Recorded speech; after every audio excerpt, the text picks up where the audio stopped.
Sepeda berjalan sampai ke penjaringan. Betul. Cakep. Cakep dong, cakep dong. Cakep. Saya ulang ya, sepeda berjalan sampai ke penjaringan. Cakep. Berputar balik sampai ke Pasar Senen. Cakep. Kang Aher pasangan yang punya banyak kelebihan. Jadi pendamping istri ataupun pendamping calon presiden. Ya, luar biasa. Ya, makin mengerucut. Insya Allah mudah-mudahan kita berdoa. Boleh ya berdoa ya? Mudah-mudahan Pak Adis dan Kang Aher bisa berpasangan pada 2024. Pak Kang Aher yang saya hormati, Ibu Neti, Pak Khairuddin, juga tadi Pak Presiden, Pak Ahmad Saihu dan Bu Septi, Pak Najamuddin, nanti juga Pak Ibu Anis. Terima kasih atas undangannya. Jadi ketika Ibu Neti mengundang beberapa waktu yang lalu, sebenarnya insya Allah saya hadir. Ini sebuah tema yang penting sekali, apalagi ketika sampai kepada pelatihan relawan ya, advokasi PPKS, pemerlu pelayanan kesejahteraan sosial. Nah, ini agak serius sedikit nih jadinya nih, agak serius sedikit nih saya nih. Teman-teman sekalian, ada dua pendekatan ketika kita melakukan sebuah gerakan, sebuah kegiatan sosial itu. Ada pendekatan programatik, ada pendekatan movement. Pendekatan program dan pendekatan gerakan. Kalau pendekatan gerakan punya sifat yang meluaskan jangkauan pelaku. Kalau pendekatan program, maka pelakunya ya pengelola programnya. Sehingga kalau pendekatan program kira-kira begini, susun rencana, siapkan sumber daya, kemudian buat eksekusi, alat ukur kinerja, lalu nanti dievaluasi, mana yang kurang, di proses itu diulang lagi terus. Nanti targetnya ditambah, targetnya ditingkatkan. Pelakunya adalah mereka yang ada dalam program ini. Jadi kalau misalnya kita menyelenggarakan, misalnya kita melihat sebuah masalah, lalu kita kumpulkan 100 orang, 100 orang ini bekerja untuk menyelesaikan masalah itu. Misalnya nih, kebakaran. Ada 50 rumah rusak. Maka kita menyusun program untuk membangun kembali 50 rumah. Kita siapkan sumber dayanya, misalnya pendanaannya, kita siapkan untuk orang bekerja membangunnya, lalu nanti dievaluasi. Setelah selesai, maka rumah itu terbangun kembali, program selesai. Nah, ini pendekatan programatik. Kita hampir semua kegiatan-kegiatan kita ini pendekatannya programatik. Hampir semua. Nah, program programatik itu membuat orang yang berada di luar program ini itu jadi penonton. Mereka jadi penonton. Mereka mendoakan, mudah-mudahan berhasil. Kalau sukses kami syukurin, kalau kurang nanti kami kritik gitu kira-kiranya. Nah, sisi lain kalau pendekatan gerakan itu adalah tadi dikerjakan, tapi ada plusnya. Plusnya adalah bukan hanya menyelesaikan masalah, tapi mengajak sebanyak-banyaknya pihak untuk menyelesaikan masalah. KPI-nya bukan hanya terbangunnya 50 rumah ini, KPI-nya adalah terlibatnya sebanyak mungkin pihak. Jadi kalau cuman rumahnya terbangun saja itu masih programatik. Tapi kalau ada puluhan pihak terlibat secara langsung, nah ini menjadi pendekatan gerakan. Nah, republik ini tidak pernah dibangun dengan gerakan programatik. Republik ini itu dibangun dengan pendekatan gerakan, tidak pernah programatik. Justru problemnya muncul ketika beberapa dekade terakhir pembangunan kita pendekatannya programatik. Ini gelombang baru programatik ini akibat ketika sesudah tahun 45 ada namanya International Reconstruction Development Bank, IBRD. Itu International Reconstruction, IRDB, International Reconstruction Development Bank, yang kita biasa kenal dengan nama Bank Dunia dan IMF dan lain-lain, dan program-program bantuan internasional. Kenapa dukungan internasional ke dunia berkembang yang baru merdeka? Itu bentuknya sumber daya, program, eksekusi. Warga nonton. Sementara kalau kita pendekatannya dulu awalnya gerakan. Misalnya kita mengundang, contoh sekalian, ini pendidikan nih. 95% penduduk kita saat merdeka itu buta huruf. Buta huruf Latin, 95%. Lalu pemerintah membuat usaha pemberantasan buta huruf. Tapi yang dikerjakan pemerintah itu begini. Mengajak seluruh rakyat terlibat dalam gerakan pemberantasan buta huruf. Siapapun yang melek huruf diajak untuk ngajari yang masih buta huruf. Jadi diluncurkan gerakannya, namanya gerakan pemberantasan buta huruf. Tahun 48 di alun-alun utara kota Jogja, Bung Karno meluncurkan namanya gerakan pemberantasan buta huruf. Siapa yang diminta untuk jadi guru? Semua. Pokoknya Anda melek huruf, di teras Anda bikin, di halaman Anda bikin, di pendopo Anda bikin. Siapapun yang melek huruf, ajari yang buta huruf. Nah, itu gerakan. Jadi, tapi kalau pendekatannya itu pendekatan program, pemerintah nanti melakukan rekrutmen.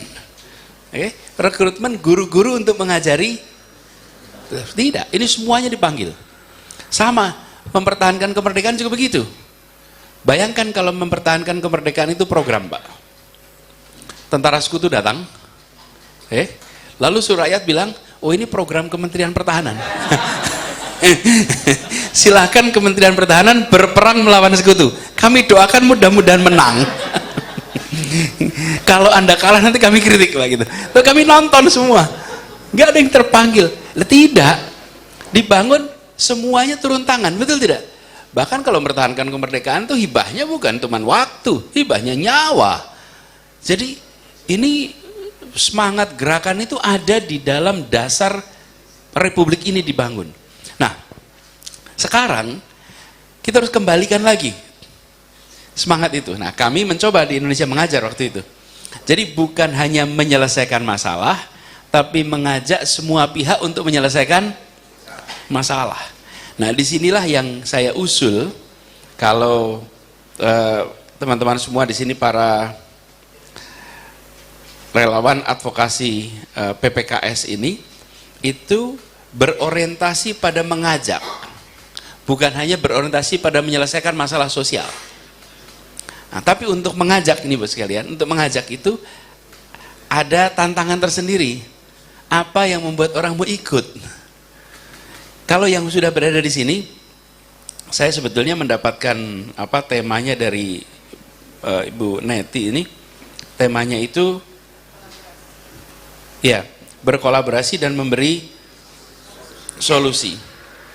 Inilah inti dari gerakan. Gerakan itu dalam bahasa sekarang namanya kolaborasi. Kolaborasi di mana semua pihak diajak untuk terlibat. Nah, kami merasakan sekalian ketika mendorong sebuah gerakan seperti waktu itu adalah Indonesia Mengajar, maka harus ada pesan yang membuat orang mau terpancing untuk ikut mulai memikirkan, terus kemudian berujung kepada mau terlibat. Kalau yang berada di ruangan ini sudah tidak perlu lagi dikasih undangan, udah semuanya. Kalau tidak nggak akan aktif di sini. Nah, mungkin tantangannya adalah bagaimana mengajak yang di luar. Nah, dari pengalaman kami dalam konteks ini ya, seperti Indonesia Mengajar itu adalah justru menawarkan apa pengalaman baru yang Anda akan dapatkan bila terlibat. Anda akan dapat apa kalau terlibat? Jadi bukan menceritakan ini ada satu masalah dan yuk masalahnya diselesaikan, bukan. Tapi Anda kalau terlibat punya tambahan A, B, C. Nah, ini harus dirumuskan. Apa yang membuat orang mau terpanggil untuk terlibat? Kalau pada saat Indonesia Mengajar dulu, pengalaman kami ini, jadi mulainya gini nih Kang Heri, cerita Indonesia Mengajar. Jadi satu sore, saya sedang diskusi dengan 3 orang teman, membahas tentang tantangan pendidikan di Indonesia. Waktu itu saya sampaikan bahwa salah satu masalah utamanya di Indonesia ini adalah kualitas guru. Kemudian mereka-mereka yang berprestasi di kampus tidak mau jadi guru. Rata-rata yang berprestasi di kampus justru maunya menjadi profesi non guru, apalagi guru di daerah yang terpencil dari kota, itu makin nggak mau lagi. Lalu salah satu yang bilang memang nggak akan ada yang mau nih, karena apa ininya, insentifnya gitu. Lalu saya sampaikan, anak kita sebetulnya mau jadi guru itu. Masalahnya mereka tidak mau jadi guru bukan karena nggak mau jadi guru, tidak mau seumur hidup jadi guru. Seumur hidup jadi guru. Kalau jadi guru setahun 2 tahun, mau dikerjain. Nah kita kan punya kepentingannya guru yang baik di sana. Kenapa nggak gantian aja? Ngajar setahun, habis itu guru yang lain berikutnya. Bagi anak-anaknya punya pengalaman, bagi sekolahnya dapat guru yang baik. Jadi ini, Mas Jalan, ini contoh nih, Mas Jalan. Ketika Bung Karno meluncurkan gerakan Indonesia mengajar, gerakan perancangan buta huruf, itu ada satu kalimat tulisan di situ yang sekarang hampir jarang keluar di pemerintahan. Kata bantulah. Oke? Jadi panggilannya itu bukan sekarang kita mulai pemberantasan buta huruf, tapi bantulah. Panggilan ini, yuk semuanya terlibat. Nah, kami waktu itu melihat, oke, kalau gitu caranya undang anak-anak ini untuk terlibat. Jadi pertanyaan dikirimkan begini, Anda sudah selesai kuliah, Anda berprestasi, mau tidak punya rumah kedua? Mau tidak punya keluarga baru? Mau tidak punya bekas dari apa yang Anda kerjakan yang diingat seumur hidup oleh anak-anak itu? Mau nggak? Mau tidak Anda akan berada di dalam pikiran anak-anak ini sepanjang hayat perjalanannya? Karena Anda pernah jadi gurunya ketika masa kecil. Jadi diberikannya jangan insentif rupiah. Kami nggak pernah nawarin rupiah. Karena kalau ditawarkan rupiah, dia akan bandingkan dengan rupiah di kota. Dapat lebih banyak saya gaji di kota daripada di sini. Bahkan salah satu yang kita pegang di Indonesia Mengajar itu adalah mereka diberikan uang bulanan yang harus sama atau lebih kecil dari guru setempat. Dia tidak boleh lebih tinggi daripada guru setempat. Jadi tidak ada yang bisa bilang, Anda kesini karena digaji gede, nggak ada. Justru gajinya harus lebih kecil dari atau sama dengan guru setempat. Tapi yang diberikan adalah kepuasan batin diri yang tidak dia dapat di pekerjaan lain. Dan waktu itu diundang, sekalian saya ingat nih, angkatan pertama itu 51 orang. Alumni terbanyak, saya lupa angkanya, kalau nggak salah 20 atau 25, saya lupa angkanya. Alumni terbanyak itu dari sebuah kampus. Kira-kira kalau tebak kampus mana nih kalau kita mengirim guru pendidikan? UPI, nomor 1 UPI, UNJ. Mana lagi kira-kira pendidikan? UNY. Oke. Tahu ya sekalian, terbanyak yang masuk di sini Institut Teknologi Bandung. Iya. ITB.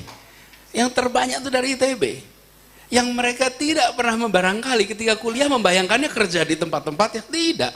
Begitu disentuhnya pada soal insentif non material, Anda mau tidak menjadi pribadi yang berjasa di kampung itu? Yang seumur hidup di kampung itu Anda akan dikenang. Mau saya. Setahun rasional. Apa pelajaran di sini? Sesuatu yang mulia harus diturunkan dalam rumus yang rasional. Kalau mulia itu harus idealis, maka yang ikut adalah orang-orang yang idealis saja. Tapi kalau dirumuskan menjadi rasional, maka orang-orang rasional mau mengerjakan. Bagaimana membuat ini irasional? Tugasnya 10 tahun, lalu irasional. Saya usia 23 tahun, baru lulus di kampus, sampai umur 33 tahun di desa. Saya nggak mau. Itu harus penuh dengan idealisme tuh. Menjadi nggak rasional lagi. Lalu saya udah sekolah di bidangnya teknologi, masa 10 tahun pertama saya berada di kampung. Tapi begitu itu berubah menjadi 1 tahun, ini rasional. Saya kerjakan, dan ini saya sampaikan, cukup setahun mengajar tapi seumur hidup menginspirasi. Ingat itu, setahun mengajar, tahun berikutnya dikirimkan orang yang berbeda. Nah, desain programnya harus dibuat untuk bisa continuity meskipun orangnya berbeda. Jadi desain program yang dibuat sesuai. Kan kita sering nanti kalau ganti orang, enggak. Nah, ini disiapkan transisinya itu, sehingga kita siapkan kerja 5 tahun, 2 tahun pertama adalah periode masuk, 3 tahun itu matang, 4 tahun keempat, tahun kelima periode exit. Kenapa? Karena kita tidak ingin desa itu tergantung pada guru dari luar. Jadi setelah tahun keempat, tahun kelima, memang dirancang untuk exit, keluar, nggak boleh di situ terus. Walaupun diminta terus, nggak boleh, supaya tidak menimbulkan ketergantungan. Jadi desain programnya begitu. Nah, apa yang terjadi? Lalu masuk dalam gerakan Indonesia Mengajar itu menjadi tren di anak-anak kuliah. Lebih terhormat diterima di Indonesia Mengajar, masuknya lebih susah Kang Her. Jadi sekarang ini kalau kita rekrutmen diambil 50, 70, lalu yang mendaftar itu 10.000, 15.000, lebih sulit daripada masuk beasiswa manapun, lebih sulit. Dan kemudian malah lebih membanggakan bagi mereka yang terseleksi. Jadi bersusah-susah untuk hidup susah, Pak. Kan biasanya kalau seleksi ketat itu untuk dapat sesuatu yang nyaman, yang enak, dapat gaji gede, dapat fasilitas A, B, C, D, F, G. Lah ini sulit-sulit kompetisi untuk hidup sulit di tempat yang nggak ada sinyal telepon, tidak ada. Nah, tapi apa yang terjadi? Pesannya justru itu, Anda menjadi penerus tradisi perjuangan Republik ini. Oke. Sekarang Anda mau masuk mana nih? Anda mau masuk rombongan penikmat atau mau masuk rombongan pejuang nih? Kalau Anda mau masuk rombongan pejuang, ambil rute ini. Jadi tawarannya itu harus tawaran insentif yang nyambung kepada dirinya. Walaupun tidak dikatakan se-eksplisit itu. Karena kalau dikatakan eksplisit menjadi self interest, bukan? Kesannya seperti hanya kepentingan pribadi. Tapi untuk kita mengajak orang terlibat harus ada apa yang didapatkan itu. Ini nomor satu. Lalu yang kedua ini dikerjakan dengan tidak menonjolkan 1-2 orang. Ini Bapak sekalian, atau 1-2 institusi. Kami merasakan, misalnya, saya di dalam Gerakan Indonesia Mengajar itu posisinya founder. Kami mau mendirikan banyak, tapi siapa yang menjadi hero? Yang jadi hero itu anak-anak itu semua. Bukan kita. Dan sekarang semua orang tahu bahwa saya ikut terlibat gitu. Tapi ketika pesan-pesan Indonesia Mengajar, yang selalu ditonjolkan adalah si anak-anaknya, bukan kitanya sebagai yang menggerakkan. Kalau kitanya menggerakkan, wah ini tentang si A, tentang si B, tentang si C. Di kemudian hari orang tahu itu nggak apa-apa. Tapi sebagai sebuah inisiatif gerakan, tidak di awalnya itu dimulai dengan ini tentang si A, si B, si C. Jadi, misalnya teman-teman di sini, gerakan itu di awal tidak harus selalu dengan ada logo. Tidak harus, begitu orang terlibat, begitu orang engage, baru dari situ tahu, oh ternyata. Nah, oh ternyata itu lebih powerful, Pak. Asal oh ternyata bagus ya. Oh ternyata itu lebih powerful. Daripada datang belum apa-apa, sudah ada label. Di kemudian hari, oh ternyata, oh itu powerful sekali. Tapi jangan dibalik. Jangan dibalik. Nah itu pengalaman kami melakukan itu. Lalu pesan-pesan narasi itu harus kuat. Narasi itu bisa dalam bentuk kata, bisa dalam bentuk visual, tetapi itu membawa pesan tentang gerakan, sehingga orang terpantik lah untuk mau terlibat. Nah, dari pengalaman kami ketika mulai Indonesia Mengajar ini menular, Pak. Penularannya lewat siapa? Penularannya itu lewat pelakunya, Pak. Jadi Bu Septi, kami menganjurkan kepada teman-teman para pengajar muda itu untuk sering menulis, sering bikin foto, sering posting di sosmed dia. Ini kan tahun 2010 ya, sosmednya belum seperti sekarang nih gitu. Masih relatif homogen. Homogen dalam artian Facebook yang dominan, Twitter baru mulai tapi belum dominan. Itu mereka menuliskan di situ dan saya memang menganjurkan semuanya harus nulis, pasang foto. Apa yang terjadi? Itu teman-teman yang masih pada kuliah itu pada iri. Cerita anak-anak yang tugas di fak-fak. Yang di sana nggak ada sinyal, nggak ada tower, nggak ada itu semua. Menceritakan dia ketemu dengan anak-anak yang luar biasa, diceritain ini semua. Itu kemudian gimana ya saya bisa seperti dia ya gitu. Nah itu yang kedua, I want to be like him. Saya kepengen bisa seperti dia. Nah itu nularnya gerakan itu begitu. Problem kita ini seringkali adalah yang mengerjakannya idealis, yang dikerjakannya sulit, orang yang nonton, Masya Allah hebatnya ya, luar biasa ikhlas orang ini gitu. Dia nggak terpancing untuk, saya kepengen ikut, kagum, wih baru jam sekian sampai jam sekian. Jadi malah justru tidak merangsang untuk, malah yang terjadi adalah, wah saya sih nggak mampu kalau gini, saya nggak sanggup nih. Nah itu yang harus diubah. Justru dimunculkan, saya kepengen seperti ini, saya kepengen seperti ini. Nah ini yang ada seninya sendiri. Nah saya waktu itu sampaikan untuk para dokter. Para dokter ini yang pada tugas di pelosok-pelosok itu sebenarnya sudah mengerjakan lebih lama daripada kami di Indonesia Mengajar. Bedanya mereka nggak dongeng. Padahal kalau dokter-dokter itu mendongengkan, waktu itu anjuran saya kepada teman-teman waktu itu adalah dongengkan itu. Apa sih dongengnya? Ceritain aja jadi dokter di pelosok, selesai ngobatin pasien, nggak lama kemudian pasiennya panen, nganterin pisang, nganterin hasil panennya, bilang terima kasih. Ada yang kendaraan dinasnya naik kuda. Ceritakan tuh kendaraan dinasnya pakai kuda, karena di sana tidak bisa pakai kendaraan ada, tapi pompa bensinnya jauh gitu. Jadi banyak faktor-faktor yang membuat itu menjadi pengalaman yang unik. Ini punya efek tular. Nah kita, begitu ada gerakan begini tuh, tonjolkan jangan yang pegiat utamanya, tapi yang ditonjolkan adalah mereka yang terlibat. Mereka yang terlibat itu sehingga bisa punya efek tular. Itu paling enggak beberapa pengalaman ya Bu Septi yang saya mungkin bisa sharing di sini. Harapannya gerakan muncul, bukan program. Kalau hanya program nanti efek tularnya kecil, dan kalau dari pengalaman pasti teman-teman juga menyaksikan, begitu itu bentuknya program, maka sustainability itu bisa dipertahankan karena dia melibatkan orang yang begitu banyak. Kami ketika mengelola di Jakarta juga begitu, makanya kita menyebut Jakarta sebagai kota kolaborasi karena banyak yang kita kerjakan itu dikerjakannya bersama dengan masyarakat, dengan warga. Jadi pemerintah itu dalam posisi terlibat dengan warga setara dan memberikan ruang. Memang ada tantangan. Tantangannya satu, dalam birokrasi sendiri latihan. Birokrasi itu terbiasa program. Semua dikerjakan sendiri. Dan kalau terbiasa program itu, apa yang menarik Presiden? Itu terbiasa semuanya nyusun budget sendiri, nyusun orang sendiri, nyusun alat ukur sendiri, eksekusi sendiri, rakyat diminta 2 hal aja, bayar pajak sama nyoblos. Selain itu nggak usah terlibat. Nah, itu seperti biasa nulis pakai tangan kanan, diubah pakai nulis pakai tangan kiri. Oh itu latihan di birokrasinya panjang. Tapi begitu birokrasi itu terlatih dengan kolaborasi, malah kemudian ternyata lebih enak ya.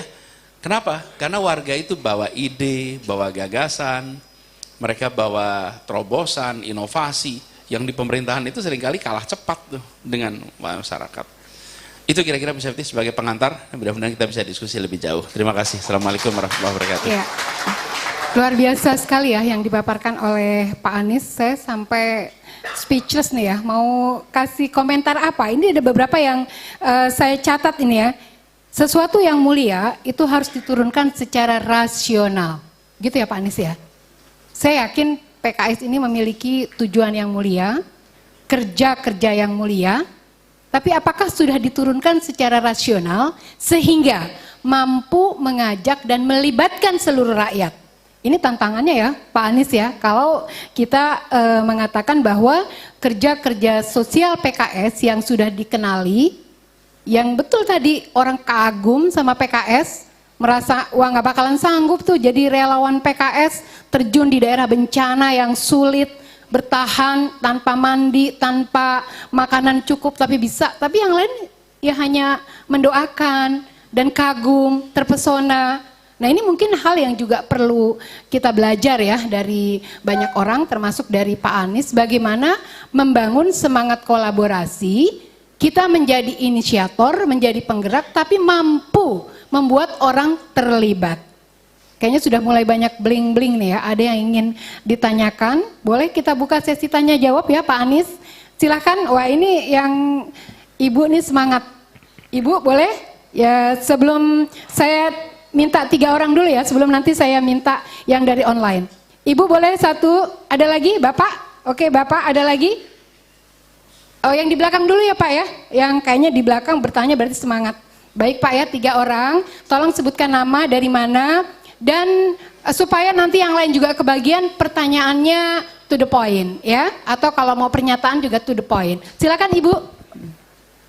Baik, terima kasih Bu Septi. Bismillahirrahmanirrahim. Assalamualaikum warahmatullahi wabarakatuh. Perkenalkan, nama saya Nur Laila MPD, Kabid Kesos DPW DKI Jakarta. Mudah-mudahan Pak Anies masih ingat kalau sering ketemu saya. Sering kasih proposal ya Mbak ya? Sering kasih pantun. Baik Pak Anies, selain di Kabid Kesos, saat ini saya masih menjadi praktisi pendidikan, masih menjadi guru, dan sebagai praktisi pendidikan, sebagai guru secara langsung hari ini, inspirasi dari Indonesia Mengajar ini membuat sedikit kita meronta sebagai seorang pendidik. Mengapa? Problematika pendidikan itu panjang, banyak ya, dan butuh solusi yang solutif dari presiden yang akan datang. Amin. Pertama, gonta-ganti kurikulum Pak. Ya. Yang mungkin Indonesia Mengajar mudah-mudahan bisa melirik ke sana. Kemudian yang kedua, seperti kita ketahui 2 tahun ini terjadi pandemi yang sangat panjang, mengakibatkan adanya lost learning.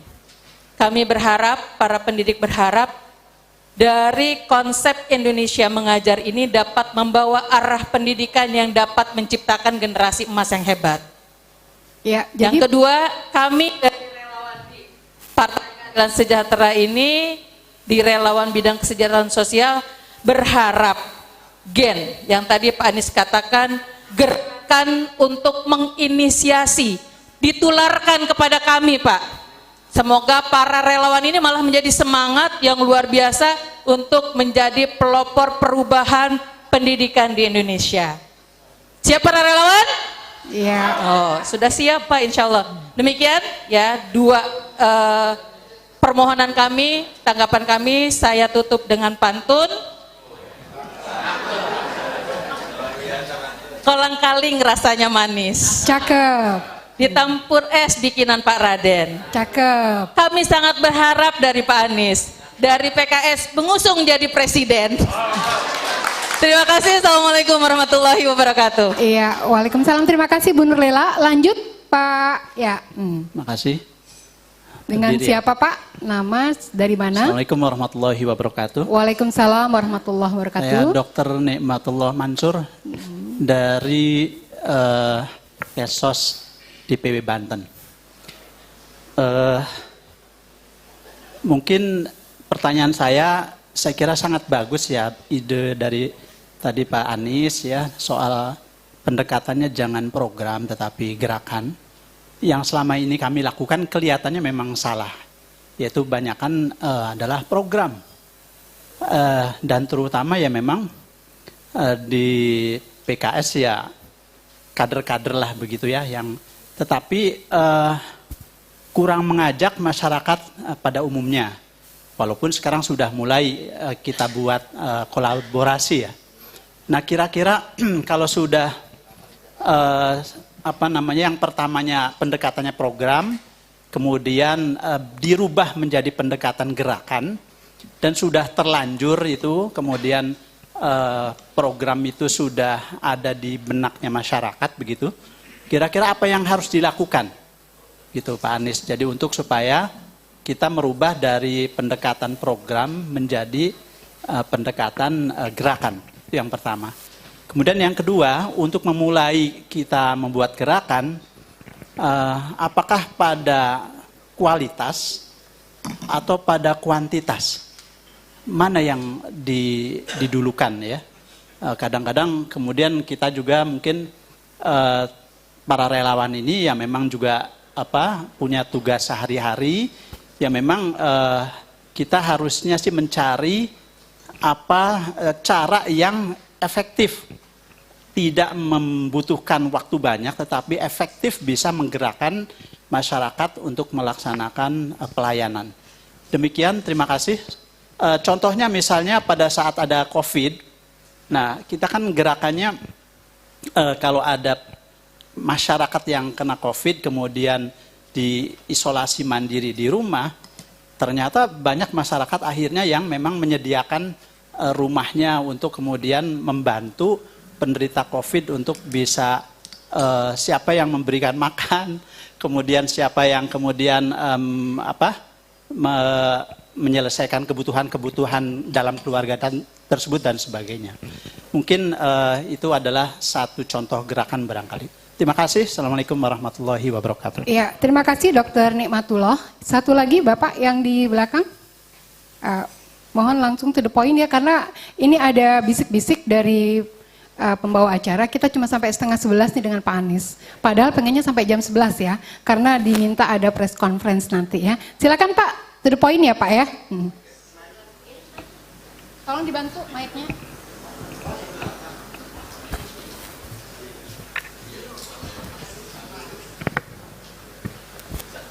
Bismillahirrahmanirrahim. Assalamualaikum warahmatullahi wabarakatuh. Alhamdulillah wassalatu wassalamu ala Rasulillah Sayyidina Muhammadin wa ala alihi washabihi wasallam ajma'in. Amma ba'd.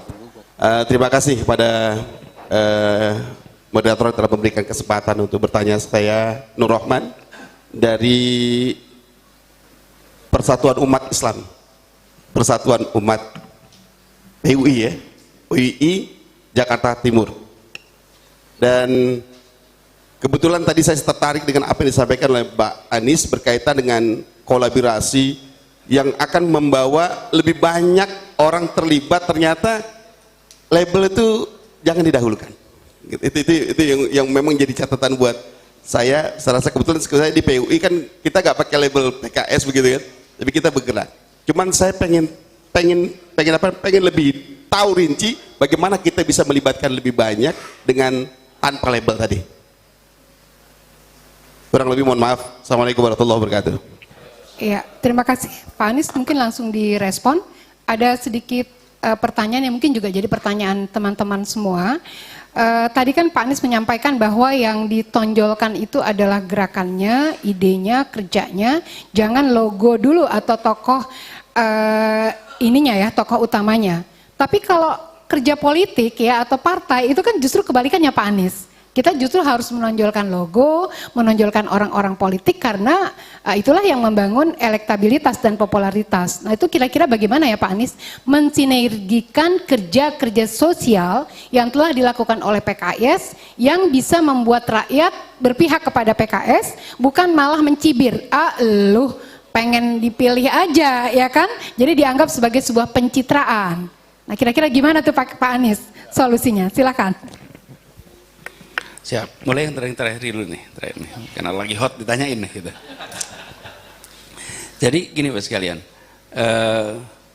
kalau melihat pandang kegiatan-kegiatan sosial ini sebagai sebuah peristiwa yang berulang-ulang.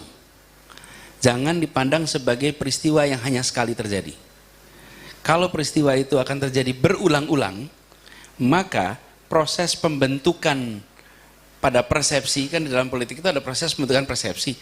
Proses pembentukan persepsi itu diasumsikan dengan waktu yang berulang-ulang. Kalau dalam teori ekonomi namanya repeated games. Ada yang namanya one time game. Satu, atau dalam teori game teori itu ada repeated games, ada. Nah, perilaku orang itu berbeda antara perilaku kejadian sekali dengan kejadian berkali-kali. Nah, partai politik menurut saya harus mulai memandang ini sebagai peristiwa yang terjadi berulang-ulang. Karena terjadinya berulang-ulang, maka tidak perlu di cash in pertemuan pertama. Cash in itu apa? Dicairkan di pertemuan pertama. Sebagai kan cairkan itu ada pendukungan di pertemuan pertama kan? Tidak. Yang dibangun adalah perasaan suka, perasaan percaya, lalu menjadi dukungan. Nah itu repeated. Nah ini yang perlu dikerjakan secara bertahap. Ini kalau buat teman-teman PKS barangkali daya tahannya tinggi, sanggup untuk itu. Ada yang partai yang nggak sanggup untuk berkali-kali. Nah yang nggak berkali-kali itu sekali kerjakan pasang labelnya, habis itu udah nggak pernah kembali lagi. Nah PKS jangan ikut pola itu, karena PKS punya kemampuan untuk endurance yang tinggi. Jangan ikut. Nah saya khawatirnya PKS ikut itu gitu. Mau cepet-cepet di awal, nggak usah. Kalau menurut saya nih, kerjakan aja. Toh nanti orang tuh akan secara bertahap menilai. Dan teman-teman sekalian, jangan setiap waktu itu dikapitalisasi dalam bentuk berita. Saya ini pengalaman juga, Kang Her pasti ngalamin. Saya di Jakarta, kalau jalan kampung-kampung, jarang teman-teman media ikut. Saya nggak pernah ajak teman-teman media. Kenapa? Masyarakat itu supaya tahu bahwa gubernurnya datang mau ketemu rakyat, bukan mau diberitakan ketemu rakyat. Dia ketika kami datang, bersama dengan banyak media, mereka juga batin. Oh kami bakal jadi subjek berita ya ini ya. Yang muncul adalah, jadi Bapak kesini mau ketemu saya, mau lihat masalah, atau mau jadi berita Pak? Saya nggak pernah ajak. Makanya coba aja dicek, berita-berita minim sekali. Tapi saya selalu datang ke masyarakat, bawa kamera sendiri, bawa tim dokumentasi sendiri. Kenapa? Karena saya lagi membangun kepercayaan dengan masyarakat bahwa kita kerja memang untuk masyarakat, bukan untuk diberitakan. Nanti buahnya itu di ujung. Di ujung akan muncul namanya kepercayaan, dan kita memang bekerjakan untuk itu. Nah kadang-kadang kita ini punya kecenderungan pengen cepat-cepat jadi berita, pengen cepat-cepat berbentuk opini. Terus kalian, nih ini bayangan saya nih. Persepsi yang terbentuk karena fakta itu bisa permanen. Oke? Tapi persepsi yang terbentuk karena berita itu bisa ditimpa berita lain dan hilang. Kadang-kadang kita mau cepat. Jadilah cepat-cepat jadi news. Terus news terus-menerus.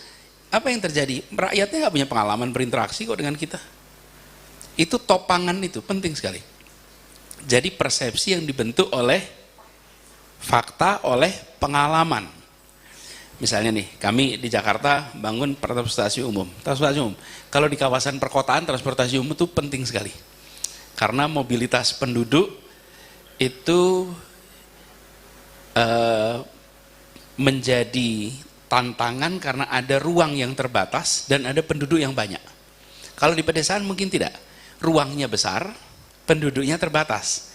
Kalau di kota, kayak Jakarta nih, penduduknya 11 juta. Oke, ruangnya hanya 600 km persegi. Kalau mobilitas tidak dipikirkan oleh negara, semua orang pakai kendaraan pribadi. Akibatnya ya terjadi macetan, stuck. Nah, ini Bapak sekalian, ketika kita melakukan perubahan itu, di mana terbentuknya persepsi tentang program ini?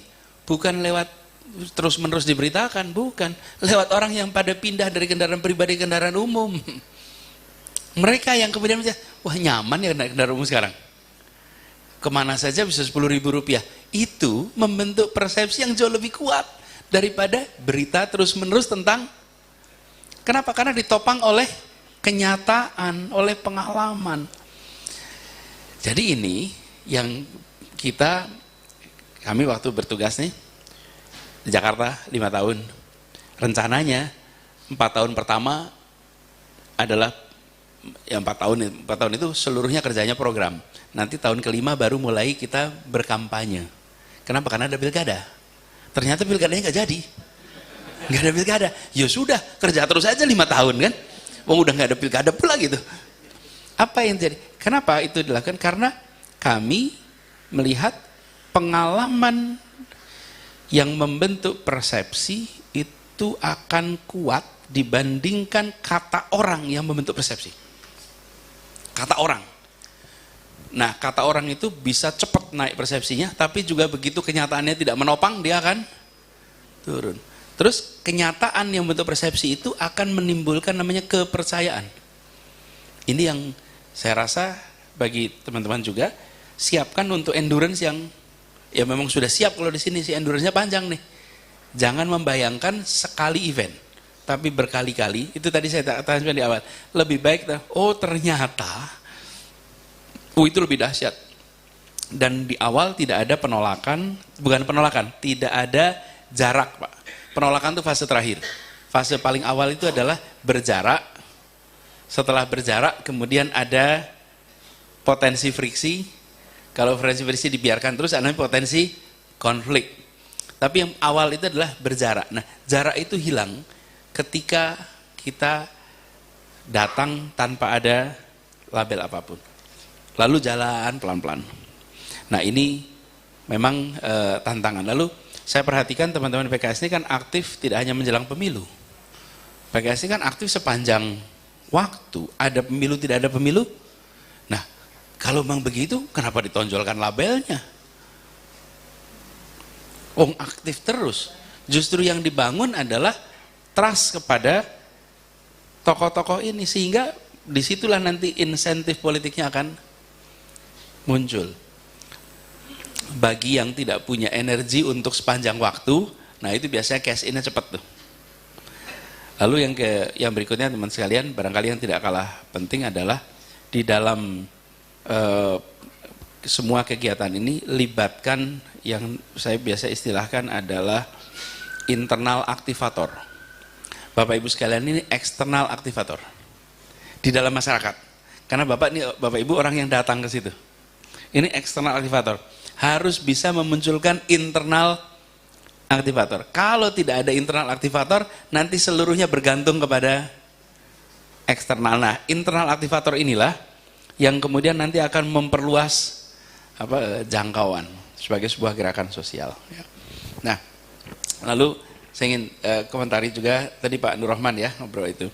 Lalu Bu Nurlela, pendidikan ini tantangannya memang banyak sekali ya Bu Nurlela. Kalau saya lihat kita harus sabar di dalam perubahan pendidikan. Tadi Kang Aher cerita tentang data BPS, 51% kepala keluarga kita ini berpendidikan SD ke bawah. Ini kami coba cerita sedikit di Jakarta nih Kang Aher. Jakarta ini sekolah-sekolah yang disebut sekolah favorit, itu orang siswa-siswanya itu orang tuanya 90% lebih, ke atas, berpendidikan S1 ke atas.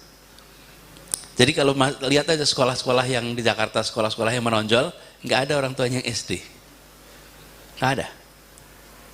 Jadi kita di 2019 itu membuat reformasi rekrutmen. Bagaimana supaya setiap sekolah itu memiliki komposisi siswa yang random.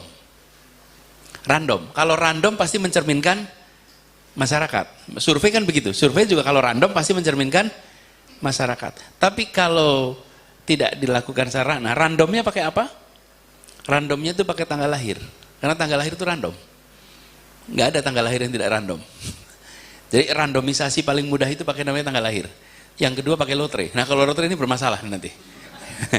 Karena kalau pakai lotre, pasti nanti ada yang bilang, ini alatnya diganti, intervensi. Kita masih belum percaya sama alat itu untuk melakukan randomisasi.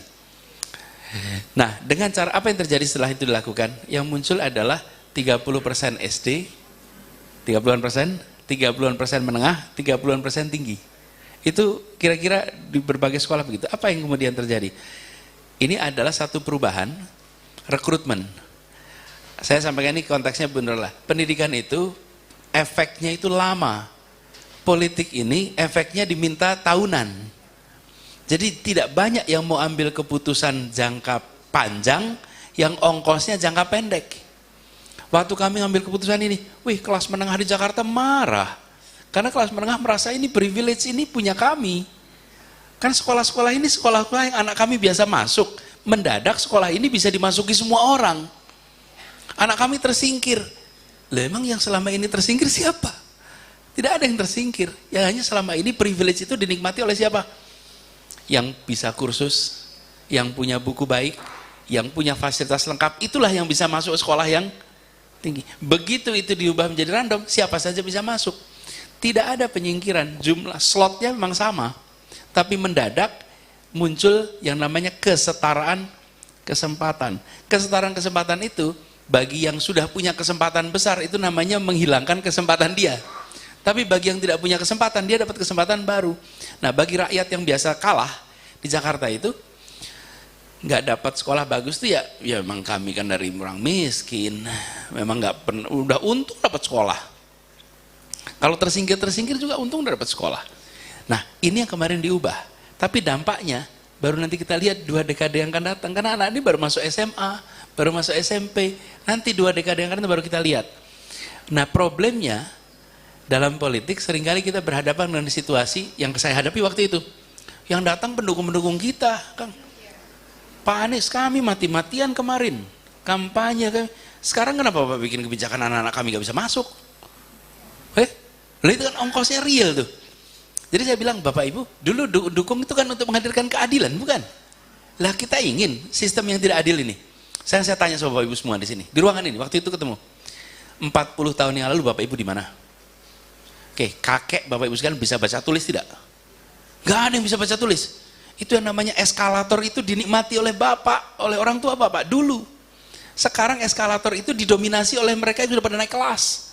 Eskalator kan buat kita naik kelas ya.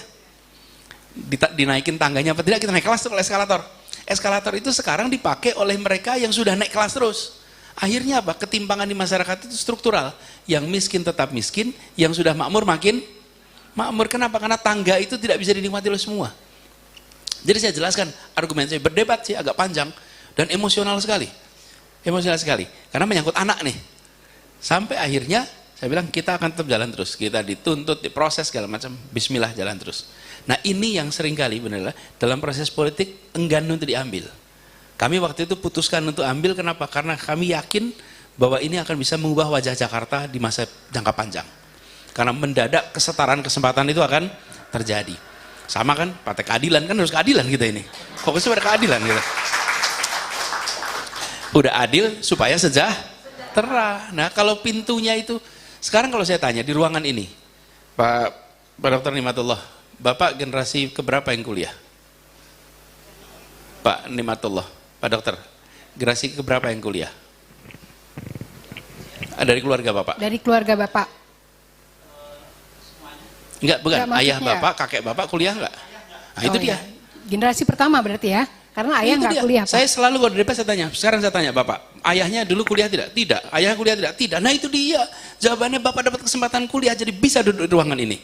Sekarang Bapak dapat kesempatan untuk punya privilege. Bapak punya semua sumber daya masuk sekolah manapun. Kenapa harus masuk di sekolah negara yang harus dibiayai oleh negara? Bapak bisa sekolah di tempat lain. Yang sekolah dibiayai negara itu untuk semua orang rata. Yang bila Bapak tidak masuk ke situ, Bapak punya kesempatan mengirimkan sekolah manapun di Jakarta. Pak Dr. Nimatullah bisa kirimkan anaknya sekolah manapun di Jakarta. Tapi ayahnya Pak Nimatullah nggak bisa. Beliau kalau nggak disekolahin sekolah negeri nggak jadi tuh. Negeri kan dulu, ini pasti udah. Pasti, saya belum tanya udah tahu tuh. Gitu. Udah pasti. Kalau dokter umurnya seperti saya mungkin swasta. Tapi kalau lebih pasti negeri. Jadi negara itu eskalator sosial ekonomi lewat apa? Pendidikan. Nah eskalator ini sekarang dikuasai oleh mereka yang sudah naik kelas. Karena itu sekarang yang kami lakukan di Jakarta mensetarakan. Supaya dalam jangka panjang nanti kita akan ketemu generasi baru terus. Biarkan nanti hari ini orang tuanya mungkin buruh. Tapi besok anaknya dokter. Orang ini mungkin hari ini adalah pengemudi ojek. Nanti anaknya jadi insinyur. Tapi syarat itu adalah pintunya jangan ditutup. Jadi saya tidak bicara panjang lebar soal pendidikan, tapi saya ingin sampaikan pendidikan adalah soal politik, siapa dapat apa, berapa besar. That's education. Siapa dapat apa, that's education. Jadi bukan soal kurikulumnya, bukan ya iya tentu itu. Tapi sesungguhnya pendidikan tentang siapa dapat apa. Kita naik mobil nih, naik mobil, satu duduk di depan, satu duduk di belakang. Penentunya apa? Iya, saya supir di depan, saya di belakang. Yang membedakan saya sama dia apa? Tingkat pendidikan itu aja. Suku sama, etnis sama, makanan sama, bahasa sama. Bedanya siapa dididik apa hari ini menentukan besok duduk di mana. Gitu kira-kira. Ya, jadi yang membuat saya duduk di belakang dibandingkan yang depan semata-mata karena tingkat pendidikan. Nah itu yang harus kita. Jadi kalau ke depan kita lihat pendidikan itu lebih dari sekedar soal teknis di dalam ruang kelas. Tapi pendidikan harus dipandang sebagai sebuah instrumen membentuk struktur masyarakat yang adil di masa yang akan datang. Kira-kira begitu. Pak Dr. Nimatullah, Mohon maaf jadi Bapak digunakan sebagai sampel Pak. Karena Bapak dokter saya udah bayangin nih. Pokoknya kalau dokter kira udah langsung bayang kok. Gitu. Udah kecium ini dulunya pasti susah juga gitu kira-kira kan. Kecium. Kita ini dulunya susah Pak. Cuman ini Pak, kita ini punya kecenderungan kalau sudah mendapatkan kemudahan, tidak mau generasi berikutnya itu menikmati. Kita juga ngalamin Kang Aher, kalau lagi ada acara, foto bareng Kang Aher. Oh selesai acara kan foto rame-rame nih. Foto-foto. Lalu setelah orang keroyokan foto, ini pengalaman saya nih Pak, keroyokan mau foto bareng nih. Selfie Pak, itu penuh itu. Lalu nanti ada yang bilang, udah, Pak Anies capek. Gitu. Saya perhatikan yang bilang Pak Anies capek itu pasti udah selfie Pak. Iya, nggak ada itu yang bilang yang belum selfie bilang udah capek, nggak ada itu. Jadi udah setret gitu kan, udah selesai. Lah ente udah gitu, lah yang lain belum gitu. Nah, kita ini dalam pendidikan sering begitu, udah naik kelas terus, udah cukup. Gitu. Lah jangan dong, kesempatan itu harus diberikan kepada semuanya. Bagaimana mengubah program jadi gerakan, lalu kuantitas atau kualitas. Kami pernah ada sebuah contoh namanya kelas inspirasi Pak. Kelas inspirasi itu sekarang terjadi di mungkin lebih dari 150 kota yang kita udah nggak tahu lagi. Kenapa? Kan udah jadi gerakan murni. Kenapa itu bisa jadi gerakan murni? Karena kualitatif. Jadi kita mengejar pada kualitatif lalu dia menular. Ketika menular tetap menyebut kepada proses awalnya.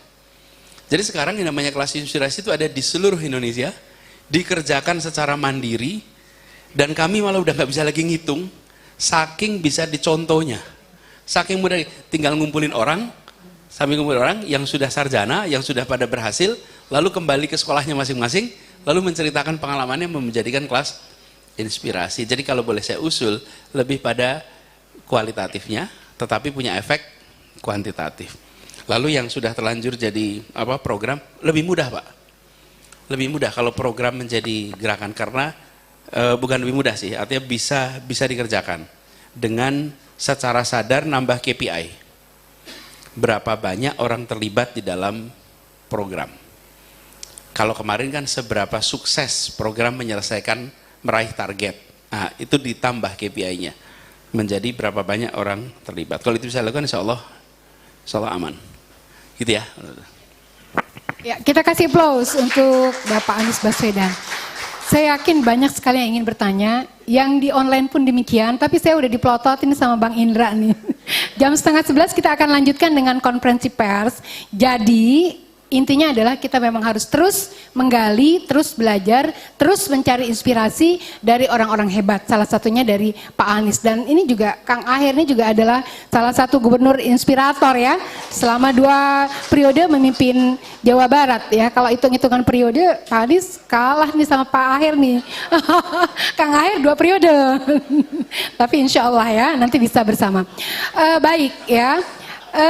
Persepsi yang dibentuk karena fakta atau pengalaman itu lebih permanen ya dari persepsi yang dibentuk karena berita. Ini ada beberapa anomali yang tugas Bu Neti ini nanti untuk merumuskan bagaimana kerja-kerja sosial yang telah dilakukan oleh teman-teman PKS dia mampu dikapitalisasi, walaupun jangan sering-sering dikapitalisasinya ya Pak Anies, menjadi sesuatu yang mengokohkan PKS sebagai institusi yang memang peduli dan melakukan pelayanan pada masyarakat. Nah, beberapa kata kunci sudah disampaikan oleh Pak Anies tadi soal bagaimana meraih repeated gain, yaitu harus berulang-ulang ya, dan ini saya yakin endurance kader PKS sudah terlatih gitu ya.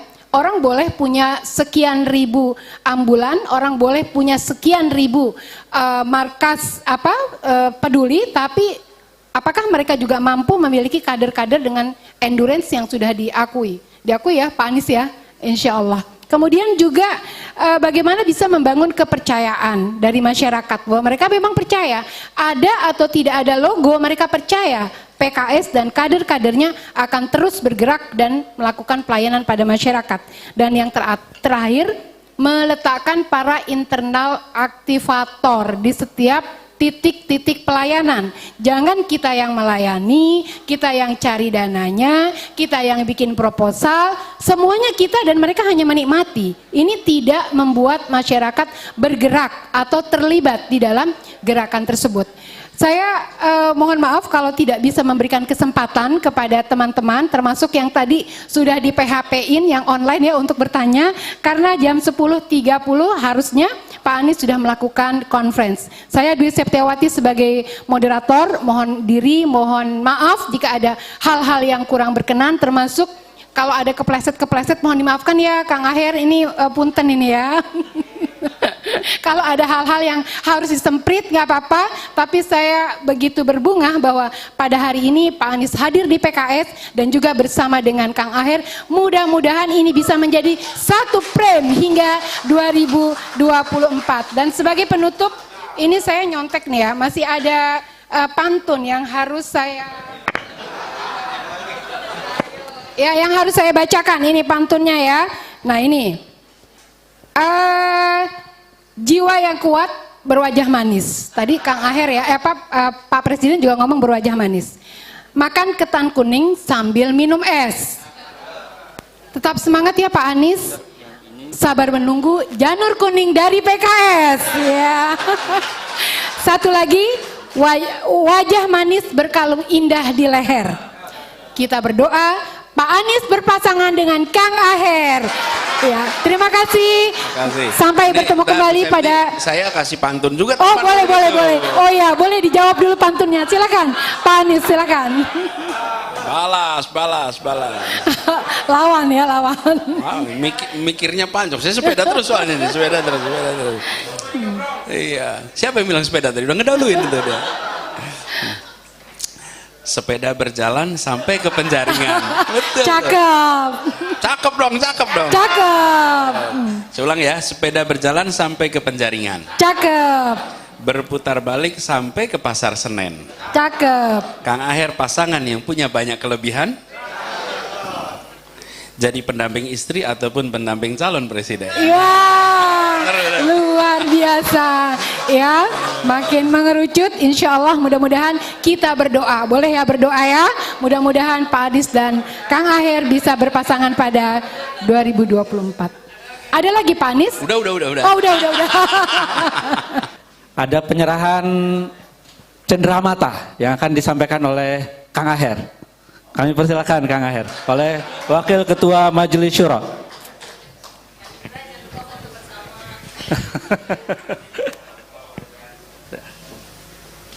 Oh, dari situ. Ya.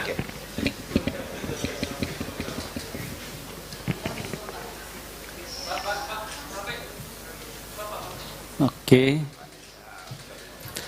Ini penyerahan cenderamata.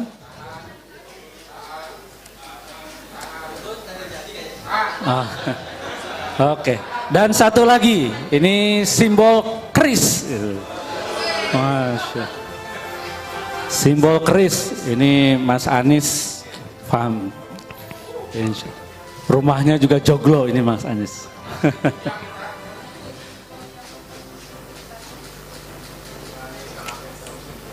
Iya, tepuk tangan untuk Mas Anies dan Kang Aher. Oke. Syukran jazakumullah khairan katsira kepada Mas Anies. Insyaallah di lain kesempatan kita bersama lagi. Terima kasih juga Kang Aher. Terima kasih. Ya.